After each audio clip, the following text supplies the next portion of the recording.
ॐ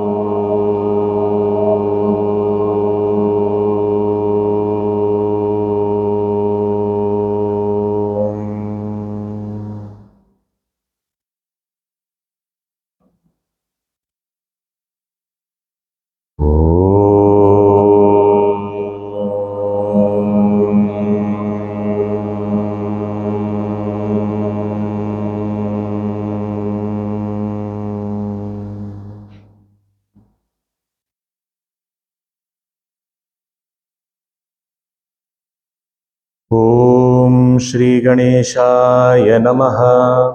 ॐ श्री सरस्वत्यै नमः। ॐ श्री गुरुभ्यो नमः।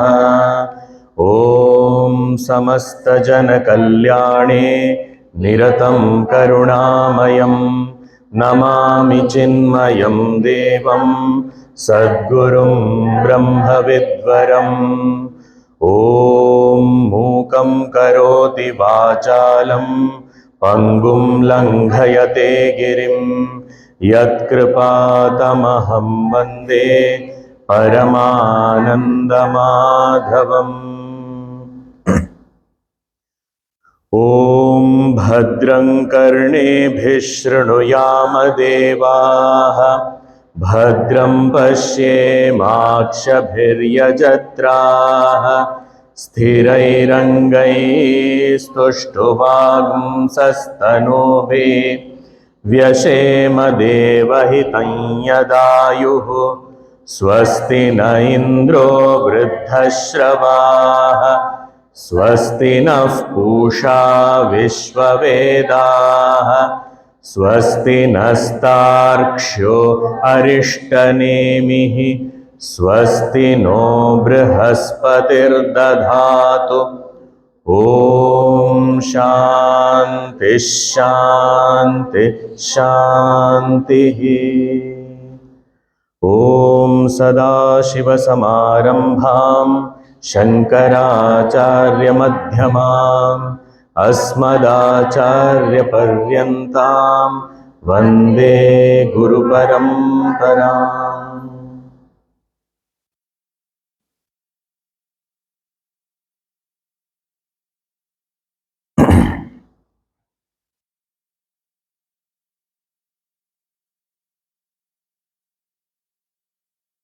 Mundakopanishad,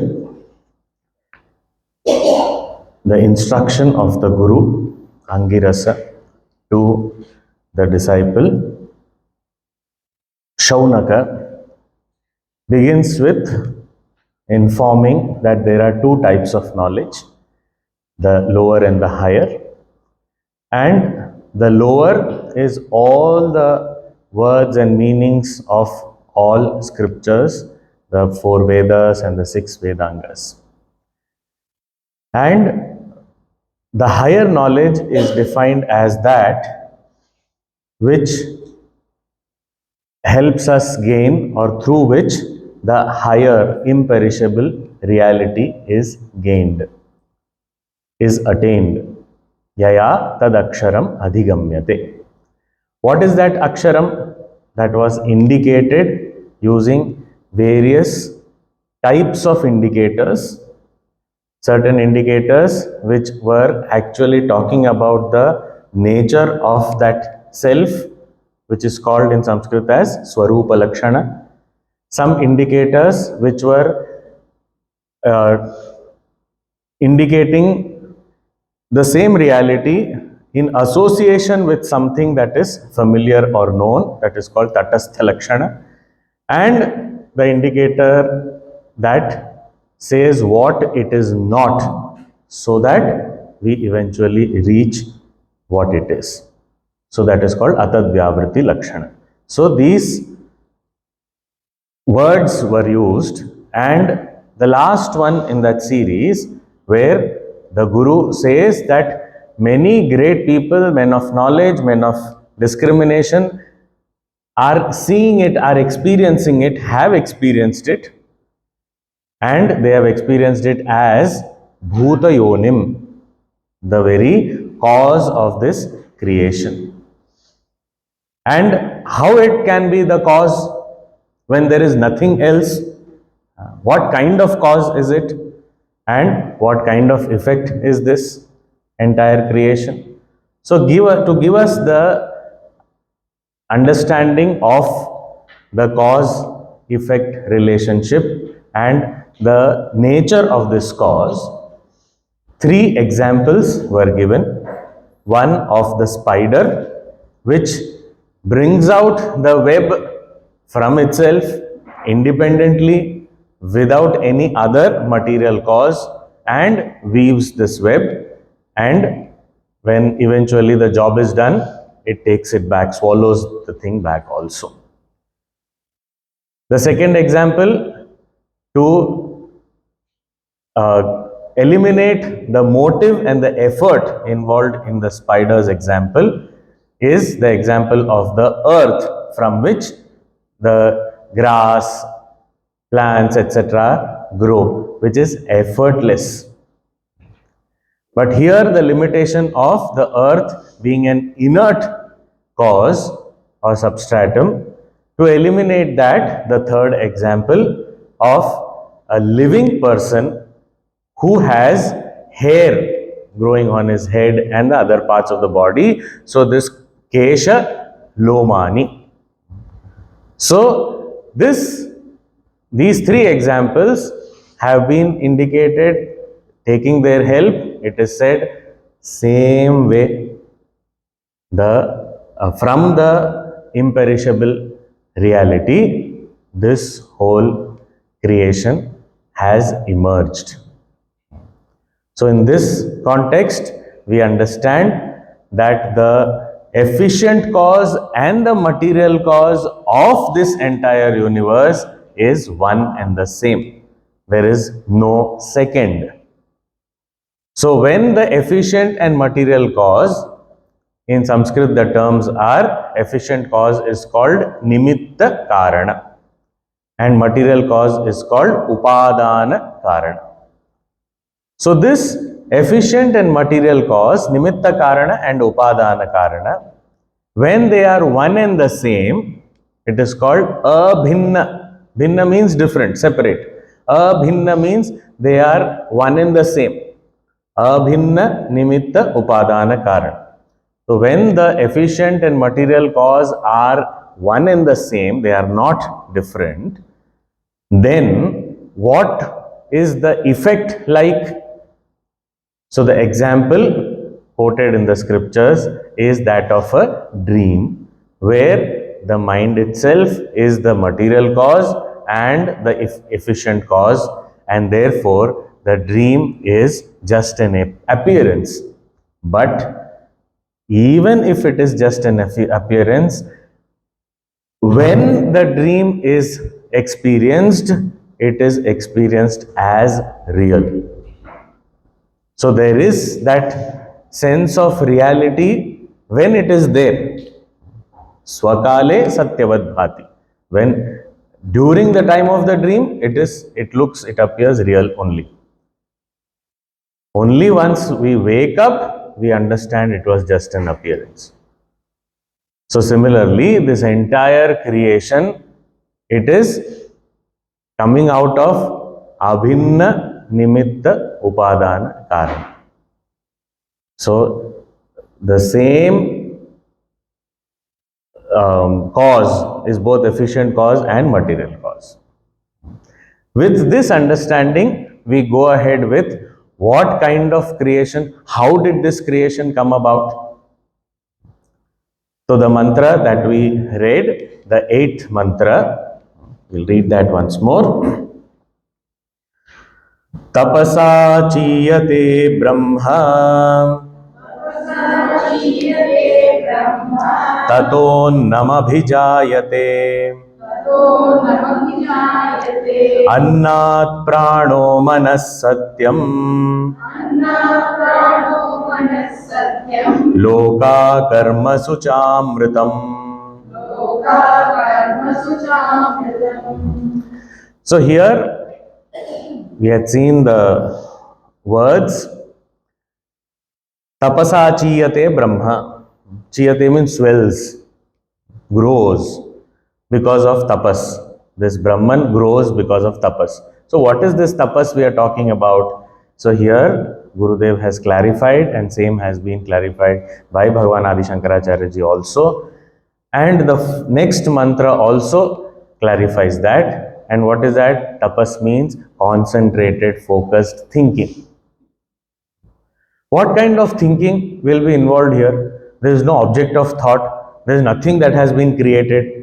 So here the thinking means, when we say, we had talked about this in the first mantra, when it said Om Brahma Devanam Prathamasambhubhuva, the firstborn is who? Brahmaji, that is a creator. Where did this creator get born? How did this creator come into being? So was there something that he was not there before and then he was born? So when it is said born, does not mean that he was not there and that absence suddenly ended. That is what usually we understand as birth. But here it is not that he was absent before and then he was born. The born means what? That I already have the creative potential in me. And when I become aware of that, when I start identifying with that, then I start being aware of my identity as the creator. When I have the singing potential and I start identifying with the singing potential, I become aware and identify with it, then I become aware of my identity as the singer. So when I have the ability to speak, I become aware of that ability and I identify with that ability, then I become aware of my identity as the speaker. So here, that creative potential which is already there in Brahman, in the Supreme Reality, when that identity along with that creative potential is established isn't there is nobody else to establish it to, but one becomes aware of it, that is called thought. So I am the creator, this identity comes up. So the creator is born. And that is what is called chiyate, swells. Here Shankaracharya ji gives two examples to make us understand. When a seed that is sown and has conducive environment, when it is about to sprout, it kinds of swells. And there is that swelling, and then from that little bit tuck, the sprout slowly comes out. That swelling, that is what is referred to here in the terms of creation, as though he swelled up. There is no swelling up physically. We have to understand that the infinite cannot swell. Infinite is already infinite. Where will it swell? So here the swelling means that I am aware of that identity. I have become the creator. That is the swelling it is referring to. Similarly, another example it is given is when the father is about to get a son. So that getting into that fatherhood, so there is that swelling. There Shankaracharya ji says, with joy he swells up.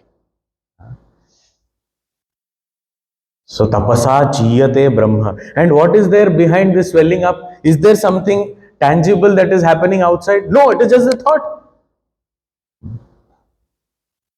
Just the thought swelling up. So tapasa chiyate brahma. And here there is no other material cause. So that same reality only has to swell and manifest into all these things. And that's what happens. From that, tataha annam abhijayate. From there, Anna is born. So one meaning of Anna is food. So here Gurudev explains it as matter. Matter is created. So tataha annam abhijayate. And when matter is created, then there is life also infused into it. That is why annat pranaha. Now, when matter is created, everything is matter. Matter means shapes, names and forms. That's what the next mantra will sum it up using the word names and forms. That is what is all the different shapes. So now this all shapes, matter is created, and some of them there will be life, it will be alive. Very interesting to note. The matter is one and the same. Some of the matter is having expression of life. We have to understand this in another traditional example only. There are so many pots kept out in the open ground. The sun is shining on top. Some of the pots have water, others are empty. All the pots are illumined by the sun. But only those which has water, there will be reflection. And others, there won't be reflection, but they will be illumined in the same light of the sun. So if we have to understand this, in this whole world of matter that is being created, in that some of them, life, like the reflection, there is reflection of that consciousness which is expressing as life. So there is living matter and non-living matter. In other Upanishads, this distinction here, the Rishi is not talking too much in detail. Maybe the Shishyas are, very, here the Shaunaka Mahashala, he is extremely intelligent, he is well read. So therefore, lot of elaboration he does not need. Because he is the student of the Upanishad, he understands this language, he understands everything. But in another Upanishad, it is said that this kind of distinction is specified and said that which has that life pulsating and it can express that life, that becomes the enjoyer or the bhokta, and all this which does not have that life becomes the bhojanam. So the field of experience and the experiencer, these two, and all this is made up of what? Matter.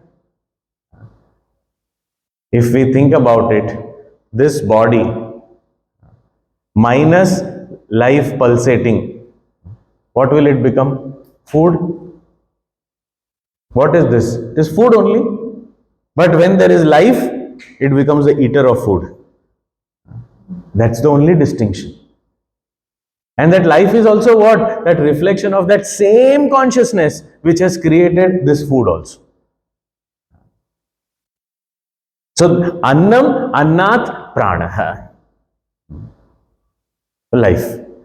And that is logically also true only because we are putting in something that there is prana going on. If that input is stopped, Gurudev at some place in some talk he has described that this body is like a house on rent. We get to live here. You have to pay the rent every day. One day you don't pay, it's okay, maybe next day you will pay. Second day you don't pay, there will be a notice. Make the payment. Third day, fourth day, few days, and there will be stern court order. If you will not pay by tomorrow, you will have to vacate. And there is no further extension in that notice. So one more day you don't pay the rent, vacate. So it is a very beautiful way of looking at it. And when we consider ourselves to be this, what is this? This is food. So many saints have said that when some human being is walking, these small little creatures in the earth, they are looking at us and saying, "Here goes my food, it's just a matter of time." If we look at it from these perspectives, from the way the saints look at it, from the way the rishis look at it, it solves so many of our identity problems. What am I attached to so much? What is served on the plate and the one who is consuming it, both are actually one and the same. It's just a matter of time. So here, Annat Pranaha and Pranat Manaha. We understand it is a direct experience we have, that prana and mind. Prana, specifically the main prana is that of the breathing. When the breathing is regulated, we understand the mind also calms down. Not even regulated. Bhagavan Raman Maharshi says you don't have to do anything. You just be aware of the breathing. Mind totally calms down. The rhythm of the breathing impacts the mind immediately. So they have this mutual relationship. So here it is indicated as from prana, manas, mind. Okay, then from there so it's satyam. Now what is this satyam? Here satyam word is used for the 5 elements: space, air, fire, water, earth. The 5 great elements, Pancha Mahabhuta. These are referred to here as Satyam. Now here Satyam does not mean absolute truth. Satyam means here relatively, from their effects, because everything is ultimately the 5 elements only, but from the effects,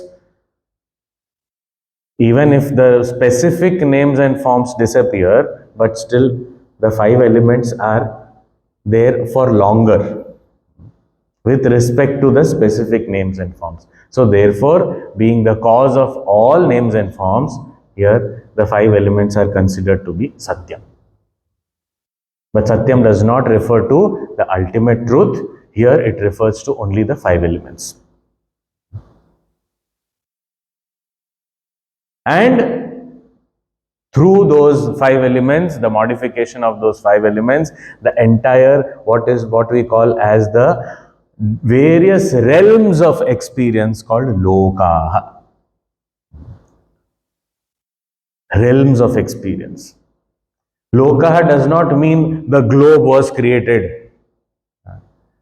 Lokaha, plural, means now on the earth there is one realm of experience that we are all commonly experiencing. But there are other realms of experience also, higher and lower. Now how to understand this realm of experience or loka? Gurudev gives this again very beautiful example. Whenever there is a congregation of, let us say, some profession, let us say doctors, there is a conference of all the doctors. Now it may be for 2 days, 3 days, whatever, they have all met together, irrespective of where they have met, which place, which city, which country, it doesn't matter. But it's a congregation of doctors. Then what will happen? Everybody speaks about the field of medicine.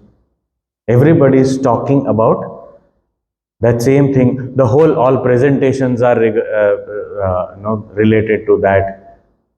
All the displays will be related to that. The whole environment, the whole place becomes a realm of doctor experience. So that can be called as Doctor Loka. For that period, that place is called Doctor Loka. So similarly, any group of people who come. Now, for example, all of us here have gathered. So this is what satsang loka means, the realm to experience satsang. So all of us have come to a common place, and this is a realm. Upanishad Loka.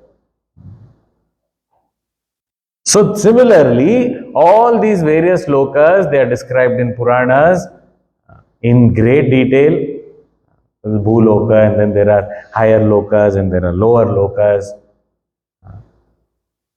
So higher ones we are most familiar with Swarga, lower ones we are most familiar with the name Patal. There are many other names also.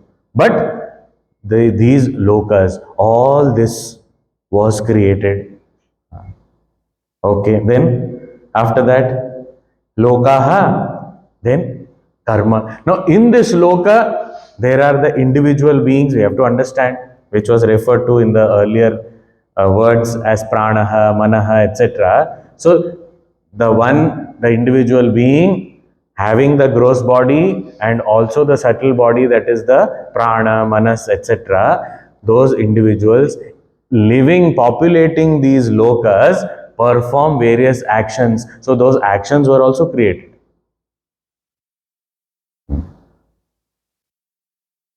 And when actions are performed, automatically there will be results. And those results are here referred to as Amritam.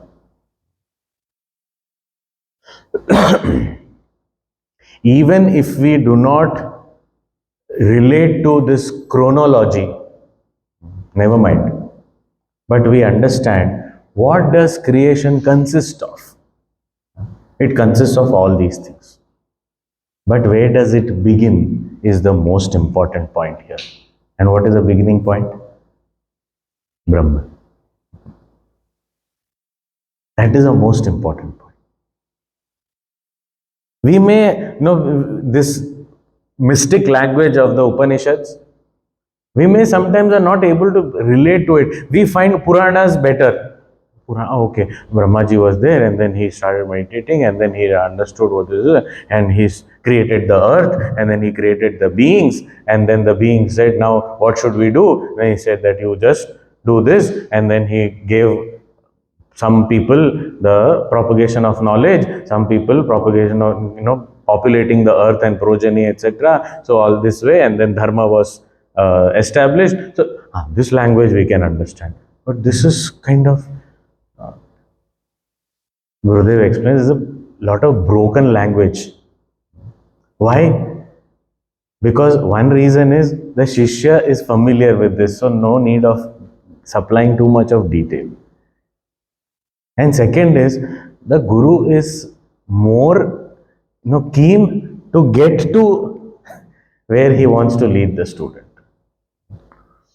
So therefore, little bit of, but the point is, it is important to understand that this creation began from that Brahman, and this whole lokas and the karma and the phala, all these things came up. Bhagavan Shankaracharya ji, the first 3 words he has a little bit differently explained, but although it is the same thing, when we understand this whole creation, any creation is a manifestation of an unmanifest potential. So here Annam, here the word Annam, Bhagavan Shankaracharya ji explains it as the unmanifest potential. Avyakrita. And that gives rise to the total mind, which is here referred to as pranaha. The total mind, or Hiranyagarbha, it is called. And with that total mind in picture, there are individual minds or the individual jivas also come into existence. That is manaha, referred to here as manaha. So not too different. And it is not a radical thought. We have to understand that any creation will start, it has to, when there is a manifestation, there has to be an unmanifest potential. So this unmanifest potential, it is actually the Brahman, along with that potential, only becomes the creator. So that creator only brings about this entire creation. Now, what is this theory? In some place, it is other Upanishads, somewhere the theory says that this Brahman, one without a second, he saw, when he felt, I should become many, and he became many. Same thing here is said. He swelled up with that identity of being a creator and he created everything. So now here, it's the same thing. He is only becoming many. He himself has become everything.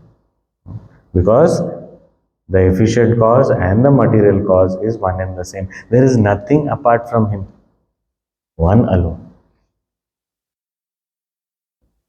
So once this whole creation is described, then the next mantra, the same thing in a short way, giving little more flavor to it. The same creation is talked about in the ninth mantra.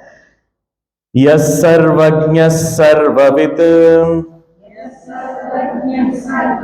Yasya Jnanamayam Tapaha Tasmadetad Brahmanama Rupamannam Chajayate. So, as though again summarizing this point of creation, he is saying, Yaha Sarvajnaha Sarvavit. This part is very popular in the scriptural world, that this Brahman, endowed with this Maya, which we call as Ishwara, or in the first mantra referred to as Brahma, he is what? Sarvajna, all-knowing. Sarvavid, all-knowing. Why should you repeat? Sarvajna means all-knowing. Sarvavid, all-knowing. Why? He is saying, what is this characteristic of Ishwara? What does it mean by all-knowing? And why is it said twice? The Sarvajna word refers to, he knows everything in general. And Sarvavid indicates he knows all details also.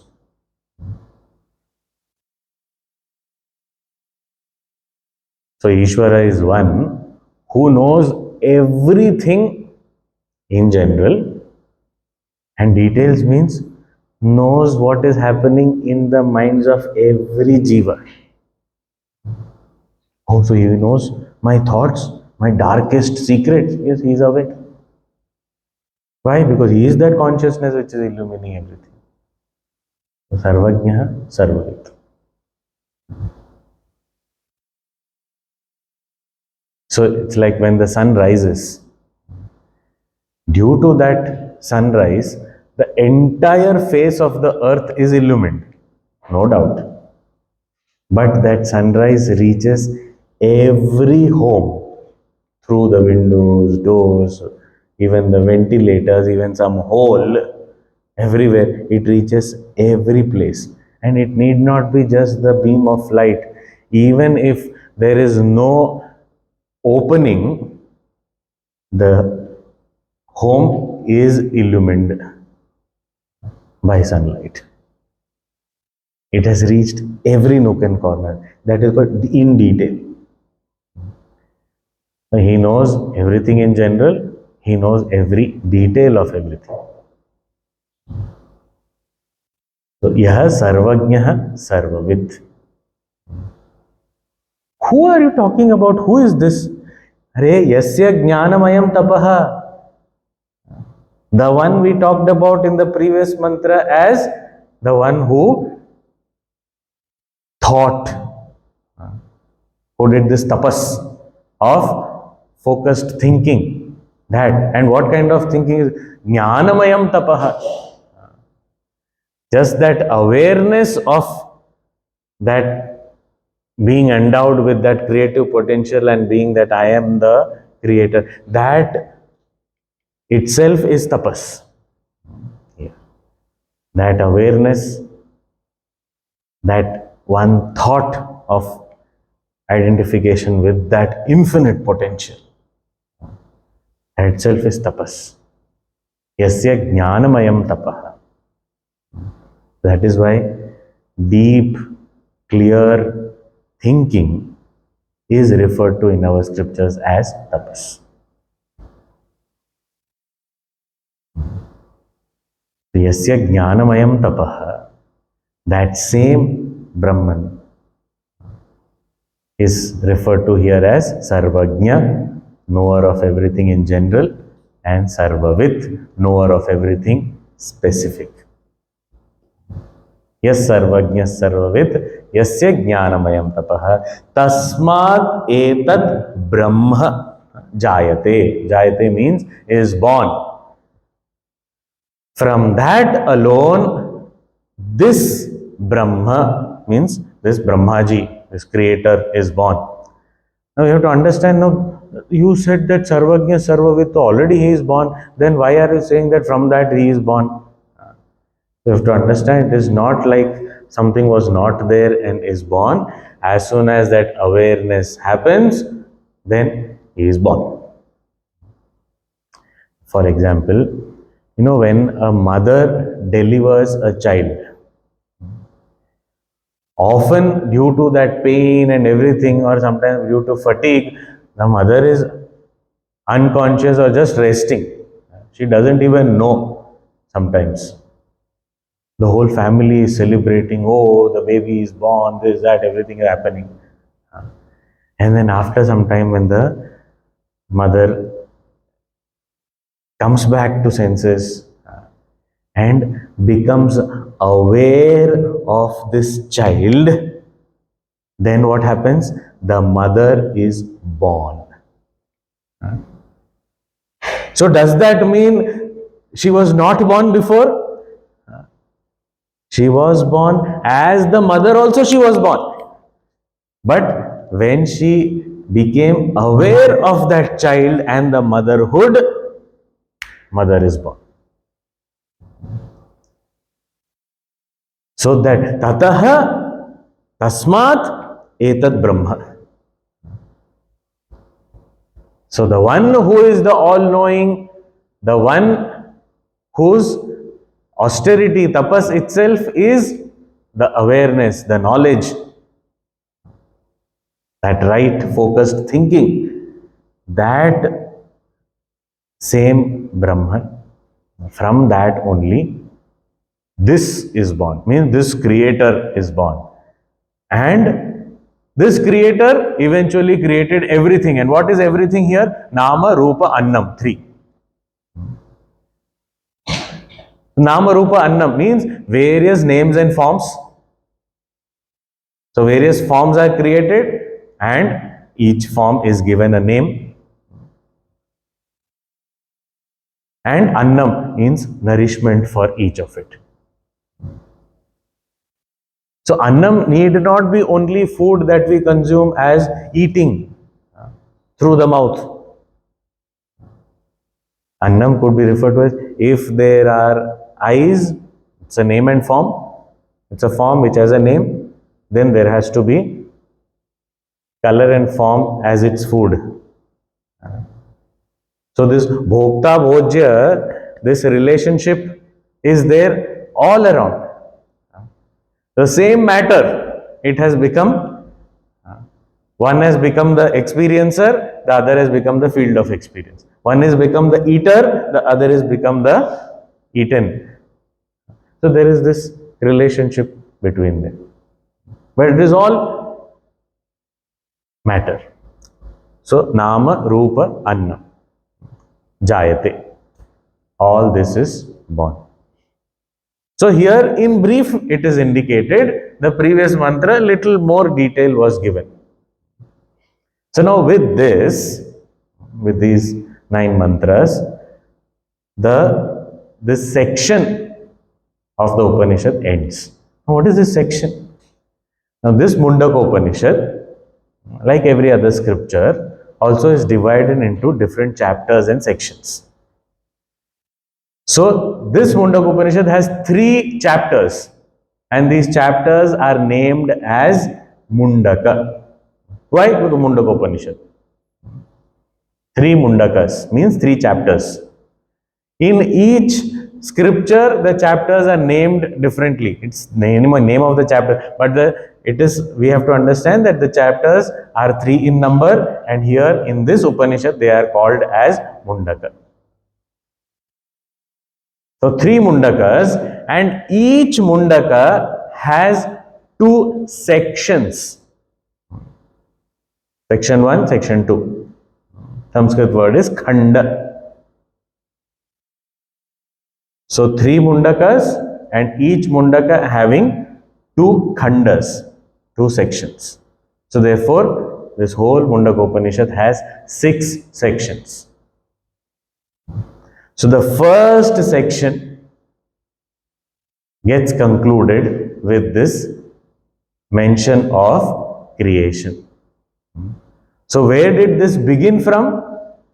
It began from the source origin of this knowledge, which is this Brahman only, endowed with the infinite creative potential, which is referred to here as Brahma. And when he manifested, when we say he, we shouldn't be he, she, because it's all beyond all this gender and all. So when that Brahma or Ishwara manifested, who is the creator and the protector, he gave this knowledge, and the lineage starts from there. That's why we also chant Sada Shiva Samarambha. So the Sada Shiva who we refer to is the Ishwara. So the source of knowledge is that Brahman only. And the lineage has all great rishis coming down to Angiras, and Angiras was approached by Shaunaka. So this whole thing, and he raised a question, he had a doubt, and answering that, the 2 types of Vidyas, and then talking about the lower Vidya first, he talked about this whole creation. What kind of creation is this? What kind of cause is this? And how does this creation take place? The sequence of it, what all gets created, all that very briefly in this first section is covered. Now, in this penultimate mantra of this section, it was said karma and loka. So this, talking about this karma and loka, these individual beings, jivas, who are living in these different lokas and performing different karmas, now they also need guidance to perform karmas.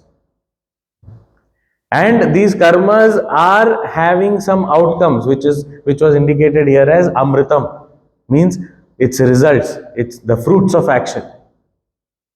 So now there has to be some understanding of who can or must do certain actions, and what will be the outcome of those actions, whether there is some kind of relationship, and how the jiva should act.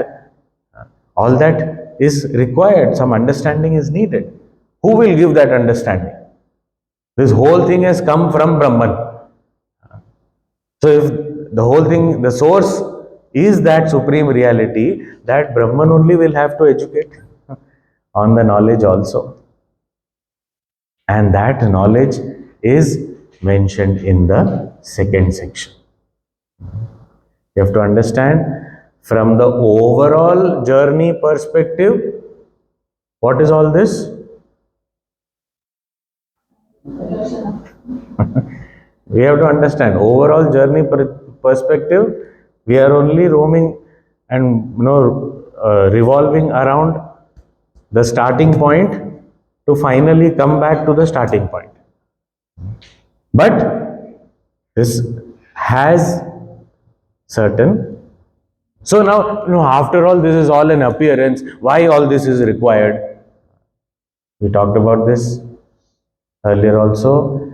Even if it is an appearance, within that framework of appearance, it has its own rules. So we should be aware of those rules. But why? Eventually we want to get out of it. First of all, the want to get out of it has to be created. And then the way to get out of it also has to be indicated.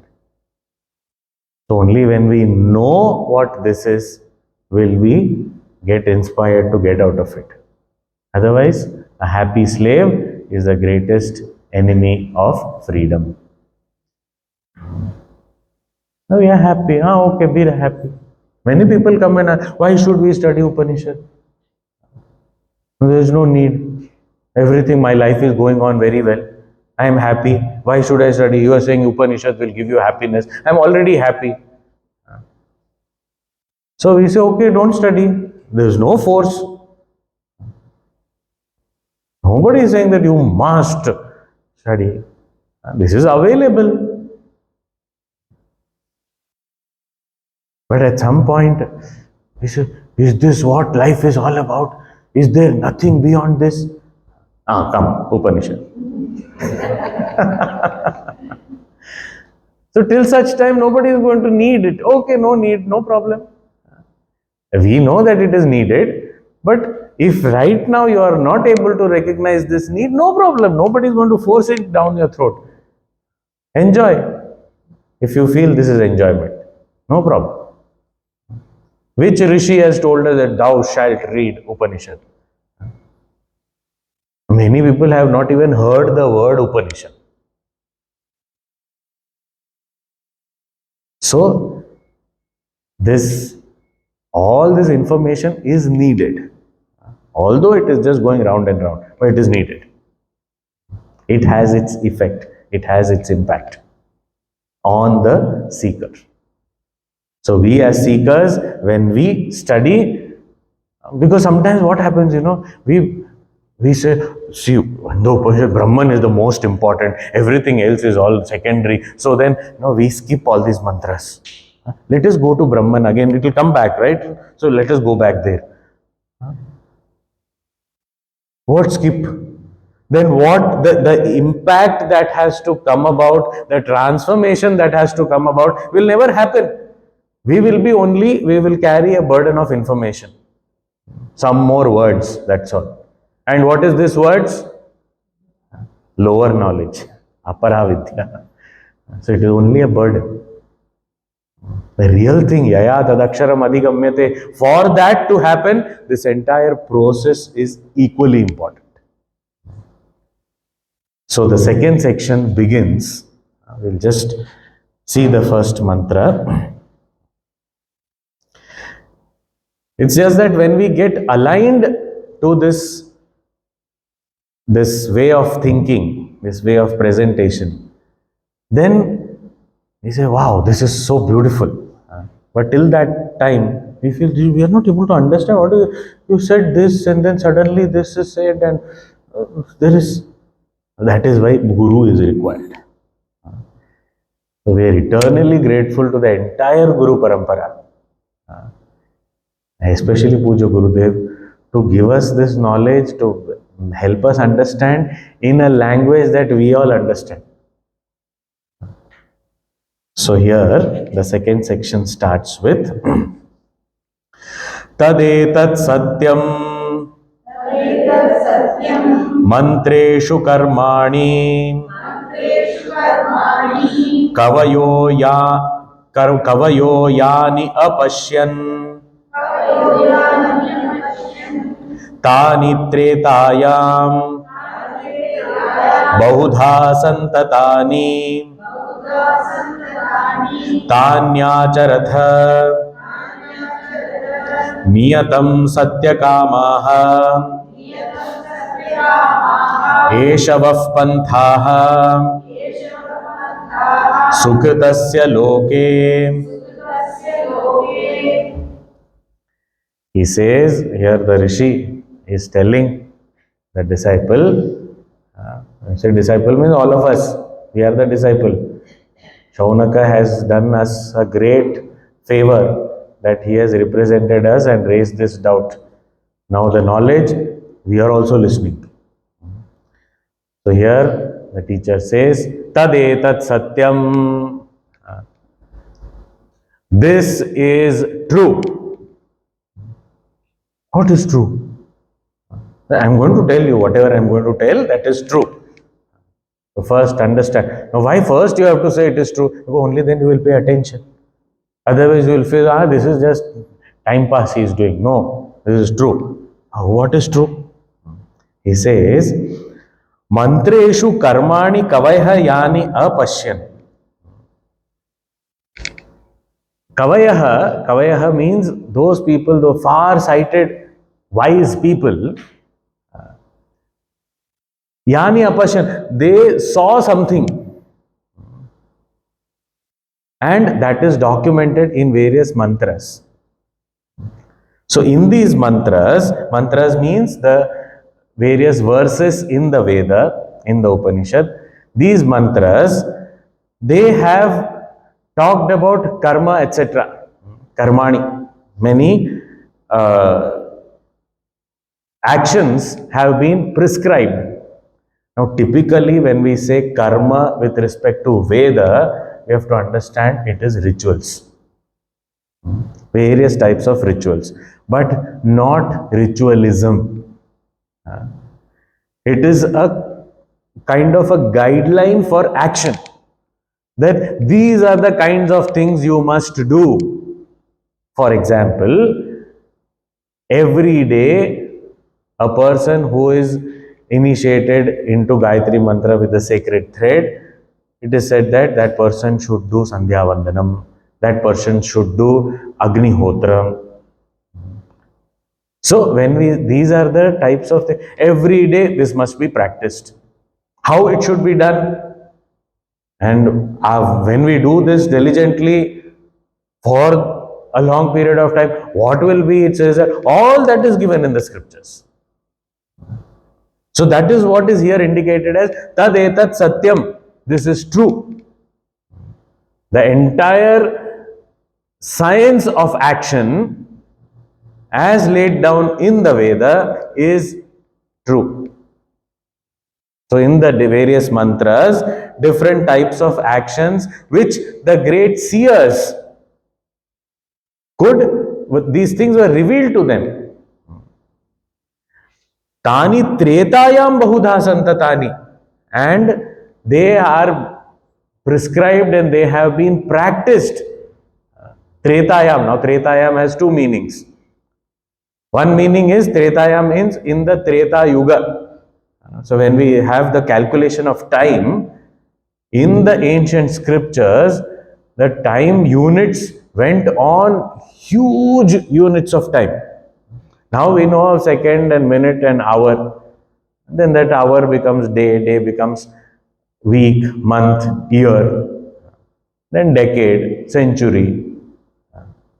Beyond that now we don't know more than that. 100 years, century, okay. That's all we know. But this calculation went up to the calculation of yugas. Just to give us an idea, 4 lakh 32,000 years is how long Kali Yuga is, in which we are right now. And about 5,000 plus years have passed in Kali Yuga. So real Kali Yuga has not yet even come. 4,27,000 years yet to go. Huh? So long? Yes. This is Kali Yuga. Double of Kali Yuga was Dwapar Yuga, in which Bhagavan Shri Krishna, the Pandavas, etc. were there. Dwapar Yuga. 3 times Kali Yuga is Treta Yuga, in which Lord Rama was there. And 4 times Kali Yuga was Satyuga. Satya Yuga, Satyuga, Krita Yuga, they are different names. Before that. And after Kali Yuga, what will come? After Kali Yuga, again Satyuga will come. It's a cycle. So, Treta, here when it is a Tretayam, means in Treta Yuga, it is said that each Yuga, the people are endowed with different types of abilities for sadhana also. So in Satyuga, majority of people could easily sit and meditate. Not very difficult. Samadhi. So simple it was. But as time passed, in Treta Yuga, the mind became little bit extrovert. So then, that directly sitting and contemplating was not easy for people. So then, they had lots of this fire sacrifices organized. Yajna, different types of yajnas were organized. And then they used to do this, and through this gain purity of mind, and then mind used to be calm, they could practice meditation. So ultimately, it was taking them towards meditation. Dwapar Yuga, some more extrovertedness and incapacity to organize and perform such huge sacrifices. It was very difficult. So then the primary form of worship became puja, which we are familiar with also. Then through puja, they would purify, they would increase their capacity, then they would be able to perform yajnas also, and then through that they will go into the state of meditation. Kali Yuga, more extrovertedness. Even puja becomes very difficult. So, the primary mode of worship has become Nama Smaranam, chanting the name of the Lord. With that, purity is gained. We are able to do puja, then we are able to do yajna, then we are able to meditate. So, in Treta Yuga, yajna was the main thing. So, in Treta Yuga, all this was performed by everybody. It was most famous. Bahudha Santatani, in various ways, it was all spread out. Everyone used to do it. Everyone knew what it is. All these guidelines are true. Tadetat Satya. And therefore, the Guru commands the Shishya saying, Tani acharatha. You should perform all this. You follow these injunctions. Live your life according to this. Do all these things. Acharatha. Niyatam. Sincerely. Do it diligently. Niyatam. Regular, Gurudev used to use these 2 words. Regularity and sincerity. So for every sadhana, it has to be regular and sincere. Consistently practice this as per the guideline given in the scriptures. Niyatam. But why should I practice? Satyakamaha. With the desire to attain that ultimate truth. Or with the desire for the fruit of action. Whatever. Some desire has to be there to take up any action. So whatever you want, ultimate liberation and want to attain that ultimate truth, yes, perform the rituals. No, no, I am interested in going to higher realms of experience. Perform the ritual. Do this. Oh, Satyakamaha. Esha vaha panthaha sukritasya loke. This is your path to reach the supreme well-being. This is the path where you can get the promised results. Whatever be. So for a beginner, it is advised that you follow the path laid down in the scriptures. This is only going to lead you to. So what does it mean? Oh, we are not doing this yajnas and all. Now, does that mean that we will not get liberation? We are not doing yajnas and all. But what it means here is performance of duties. Because what do scriptures say? A Brahmana should perform these kind of sacrifices. A Kshatriya should perform these kind of sacrifices. Which means what? As per my position in the society, I have certain set of duties. I must perform them diligently as per the guidelines given in the scriptures. So this clearly, only this is your path. Esha vaha panthaha. This is your path.